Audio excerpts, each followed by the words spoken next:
ওনার দলের সাংসদ বলছে ওনাকে রাজ্যের লোক চাইছে না। উনি বলছেন জীবনে আমি দেখিনি এত বড় গণ আন্দোলন, নন্দীগ্রাম সিঙ্গুরেও এত বড় গণ আন্দোলন হয়। যত সরকারি হাসপাতাল, এটাতে তো একটা ঘটনা ঘটে গেছে বলে এত ব্যাপার হচ্ছে। যত সরকারি হাসপাতাল আছে, প্রিন্সিপাল বলুন বা এই ধরনের যারা আছে হেঞ্চম্যান সরকারের, তাদের কাজ হচ্ছে টাকা তোলা। টার্গেট দেওয়া আছে প্রত্যেক দিন 1 কোটি টাকা, এভাবে টার্গেট দেওয়া আছে। এবং বাকি হাসপাতালগুলো তো তাই আছে, ওখানে কিছু ধরা হয়নি বলে এখনো পর্যন্ত আমরা কাটাছাড়া করছি। আরজিকর বড় হাসপাতাল, তার জন্য দিনে 1 কোটি, আর কোথাও ছোট হাসপাতাল বলে দিনে 10,000 হবে। এই কারবার আছে। আর টাকা তুলে দেয় বলে কোনো ব্যবস্থা বদি বলে দেয় যে আমি তো কত টাকা দিয়েছি, কালীঘাটে এত টাকা। বন্দ্যোপাধ্যায় বলছেন এই নিয়ে একটা গুজব ছড়ানো হচ্ছে বা তার বিরুদ্ধে একটা চক্রান্ত করানো হচ্ছে। এই সবসময় বলতেন। আমার মনে আছে তখন উনি রেলমন্ত্রী, উনি বলেছিলেন ওনাকে মারার জন্য ভেনেজুয়েলা, মাদাগাস্কার, উত্তর কোরিয়া থেকে সব গোয়েন্দারা এসছে ওনাকে কলকাতা রাস্তায় মারার জন্য। এ ধরনের কর্মকাণ্ড কথাবার্তা সবসময় বলেছেন। যখনই বিপদে পড়েছেন তখনই বলেছেন চক্রান্ত, আমাকে দুর্নাম করার চেষ্টা। আর ওনার তো ট্র্যাক রেকর্ড কি আছে। উনি নদিয়ার কয়েকদিন আগে একটা ঘটনা ঘটলো, 1 বছর 2 বছর আগে, একই রকমের ঘটনা। সেখানে বললেন, পার্ক স্ট্রিটের ঘটনার সময় বললেন। কাজে উনি ধরনের হ্যাবিচুয়াল অফেন্ডার বলে ইংরেজিতে একটা কথা আছে, উনি ধরনের সবসময় কর্মকাণ্ড করে থাকেন। মমতা বন্দ্যোপাধ্যায় আরও বলছেন যে নির্যাতিতার মাঝে দাবি করছেন যে পুলিশ তাদেরকে টাকার অফার করেছিল, পুলিশ নাকি কোনো টাকার অফারই করেনি, এটা মিথ্যা কথা। তাহলে কি নির্যাতিতার মাকে মিথ্যাবাদী প্রমাণ করানো হচ্ছে? নির্যাতিতার মার মিথ্যা কথা বলে কি লাভ? মমতা বন্দ্যোপাধ্যায়ের মিথ্যা কথা বলে লাভ আছে, নির্যাতিতার মার তো মিথ্যা কথা বলে কোনো লাভ নেই। তার কি দায় পড়েছে? পুলিশ টাকা অফার করেছে কথা বলতে অকারণে বলতেই হবে? এই সময় তার মানসিক অবস্থা কি মিথ্যা কথা বলার মতো? আর বলবেই বা কেন? মোটিভটা কি? মমতা বন্দ্যোপাধ্যায়ের মিথ্যা কথা বলে লাভ আছে, রাজনৈতিক ফায়দা আছে, নিজেকে রক্ষা করার ব্যাপার আছে, মুখ্যমন্ত্রীর চেয়ার রাখার ব্যাপার। ওনার কি, উনি তো সব হারিয়েছেন, she has nothing to lose. কিন্তু মমতা বন্দ্যোপাধ্যায়ের অনেক কিছু হারানোর আছে। উনি মিথ্যা কথা বলছেন সকাল বিকেল। যে মমতা বন্দ্যোপাধ্যায়কে গতকাল বলতে দেখা গেল যে 1 মাস হয়ে গেল এবার উৎসবে ফিরুন, কোথাও গিয়ে কি আন্দোলনের মোড় ঘোরানোর চেষ্টা? দেখুন, এগুলো ওই খেলা মেলা উৎসব শুরু করেছিল না, যখন এই ধরনের ঘটনা ঘটে তখন এই খেলা মেলা উৎসব উনি বাড়িয়ে দেন, ব্যাপক হারে করেন। দেখুন, দুর্গাপুজো তো হবে, এ তো বাঙালি হিন্দুর চিরাচরিত প্রথা হবে, কিন্তু মানুষ এই অত্যাচারটা ভুলবে না, এই ঘটনাটাও ভুলবে না। একটা ঘটনা ঘটেছে, সেটা যেমন সাংঘাতিক দুঃখজনক, সেই সঙ্গে এই প্রশাসন যেভাবে প্রমাণ লোপাটের চেষ্টা করেছে এটাও মানুষ ভুলবে না। আমার মনে হয় এসব বলে ওনার লাভ নেই। ওনার দলের সাংসদ বলছে ওনাকে রাজ্যের লোক চাইছে না। উনি বলছেন জীবনে আমি দেখিনি এত বড় গণ আন্দোলন, নন্দীগ্রাম সিঙ্গুরেও এত বড় গণ আন্দোলন হয়নি। মদন মিত্র বলেছে যে নন্দীগ্রাম সিঙ্গুর আন্দোলনের কথা মনে পড়ে যাচ্ছে, তার থেকেও বড় আন্দোলন হচ্ছে পাড়ায় পাড়ায়। আমি বলছি তো যে আমরা যারা রাজনীতি করি, আমাদের কথা বাদ দিয়ে দিন, সাধারণ মানুষ কোনো রাজনীতি করে না, হয়তো এবার এই লোকসভাতেও তৃণমূলকে ভোট দিয়েছে, তারাও এবার রাস্তায় নামছে, তারাও বলছে একে আর সহ্য করা যাচ্ছে না, একে বিতাড়িত করতে হবে। সিপির পদত্যাগ চাইছেন সকলেই, প্রায় সাধারণ মানুষ থেকে জুনিয়র ডাক্তার, সর্বস্তরের মানুষ। সেদিক থেকে মুখ্যমন্ত্রী বলছেন যে সিপি নাকি তার কাছে বারবার এসেছিলেন পদত্যাগপত্র জমা দিতে, কিন্তু গত 1 সপ্তাহ আগেও এসেছিলেন, কিন্তু তিনি নেননি, নাকি সামনে দুর্গাপুজো তার জন্য। সব মিথ্যে কথা। আইপিএস অফিসার পজিশন থেকে ওভাবে ডিজাইন করতে পারে না। মুখ্যমন্ত্রী আইপিএস অফিসার চাকরি ছাড়তে পারে, তাহলে পদত্যাগ করবে। ক্যালকাটা পুলিশ কমিশনার থাকবো না বলে কোনো চিঠি দেবে, এটা হবে না। মুখ্যমন্ত্রী ওকে পুলিশ কমিশনার রেখেছে কারণ ও জানে ও যদি সরে যায় তাহলে কালকে বলে দিতে পারে যে কি ঘটেছে না ঘটেছে। এই যে জহর সরকার, তিনি ইস্তফা দিলেন, এই যে তিনি ইস্তফাতে লিখছেন যে কিছু কতিপয় মানুষকে বাঁচানোর জন্য বা রক্ষা করার জন্য তৃণমূল দল এই রকম সিদ্ধান্ত নিচ্ছে, তার জন্যই দল ছাড়া। কিন্তু অনেক মানুষ প্রশ্ন তুলছেন, এই জহর সরকারকে কই আগে তো এই কথাটা বলতে দেখা যায়নি।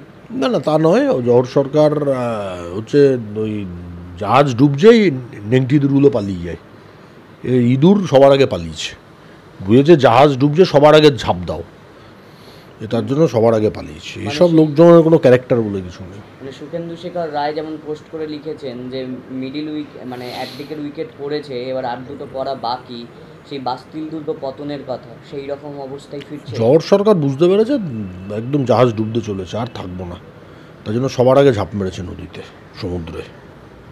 রাজ্য সরকারের নামে নাকি মিথ্যে বলছে সিবিআই। কোনটা মিথ্যে বলেছে? সবই তো নথি নিয়ে সমস্ত নাকি প্রমাণ মিথ্যা। আরে শুনুন, তো যেটা আমি দেখলাম সুপ্রিম কোর্টে যেটা বলা হয়েছে 27 মিনিটের সিসিটিভি আছে, 4 ঘন্টার সিসিটিভি। তখন কলকাতা পুলিশ বলেছে, সুপ্রিম কোর্টেই বলেছে, তাদের উকিল কপিল সিবাল বলেছে বাকি নথিগুলো আমরা দিতে পারিনি টেকনিক্যাল প্রবলেমের কারণে। টেকনিক্যাল প্রবলেমটা কেন? ওগুলো তো ডক্টরেট করতে গেছে না, ওই ডক্টরেট করতে গিয়ে টেকনিক্যাল প্রবলেম হয়ে গেছে, তার জন্য দিতে পারিনি। 27 মিনিটের নথিতে কী হবে, বা সিসিটিভি ফুটেজ 27 মিনিট, তাতে কী হবে? তাতে তো কিছু হবে না। যে সন্দীপ ঘোষকে বারবার যখন সকলে পদত্যাগ করার কথা বলছিল, তখন আইএমএ থেকে তাকে সাসপেন্ড করা হলো, কিন্তু রাজ্যের স্বাস্থ্য দপ্তর তখনও পর্যন্ত সাসপেন্ড করেনি, মানে সিবিআই অ্যারেস্ট করার পর তবেই সাসপেন্ড হলো। কিন্তু কেন এই সন্দীপ ঘোষকে বারে বারে রাজ্য সরকার এইভাবে আশ্রয় দিচ্ছে? টাকা তুলে দেয় না।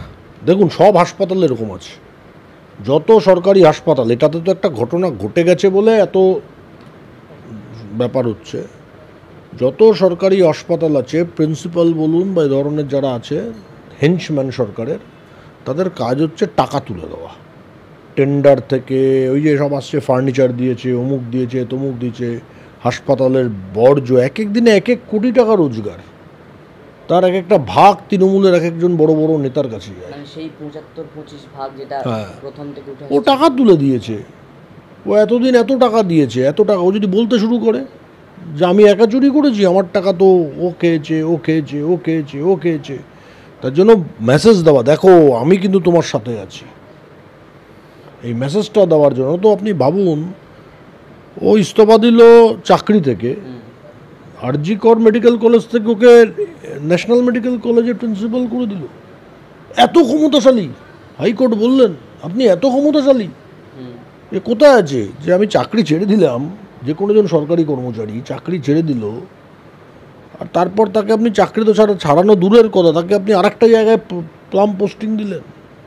এটা হয় কখনো? এত বড় অভিযোগ যার বিরুদ্ধে। সেদিক থেকে আইনজীবীরা প্রশ্ন তুলছেন যে যদি পদত্যাগপত্র জমা দেওয়া হয়, সেটা নয় গৃহীত হয়, আর নতুবা হচ্ছে গৃহীত হয় না।